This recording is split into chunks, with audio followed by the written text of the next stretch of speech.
Cuando el ruido regrese, con musgo entre los dientes, con insomnio de escarcha y un delirio en el vientre, dejarán de beber los corzos en las fuentes.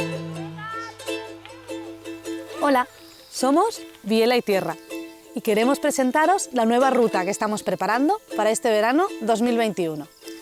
La pandemia actual, asociada a una crisis medioambiental, sanitaria y social, nos ha demostrado que ahora, más que nunca, un cambio de rumbo no solo es necesario, sino urgente. Se salvarán los locos, los poetas, los niños, trenzadores de rayos, del sol de los amigos, los dulces leñadores del árbol del olvido. Por este motivo, volvemos a pedalear para conocer a quienes ya están trabajando y construyendo alternativas reales.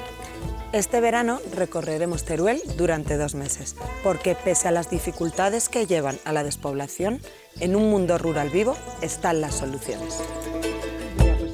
Perderemos el miedo, quizás ya para siempre, se rasgará la aurora, seré por fin valiente, serán nuestros caminos, arrugas en la frente.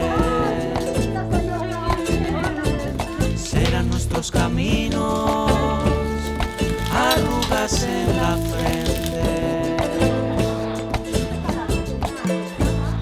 Os animamos a seguir este viaje a través de nuestra página web, redes sociales y, por supuesto, cara a cara en el territorio, para descubrir que hay alternativas y soluciones a los retos medioambientales, sociales y económicos a los que nos enfrentamos. Necesitamos todos los apoyos posibles.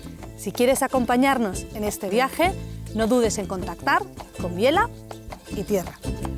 Cuando regrese el ruido, con su paz mutilada, abramos los aullidos, cerremos las ventanas. Si todo sigue igual, no ha servido de nada.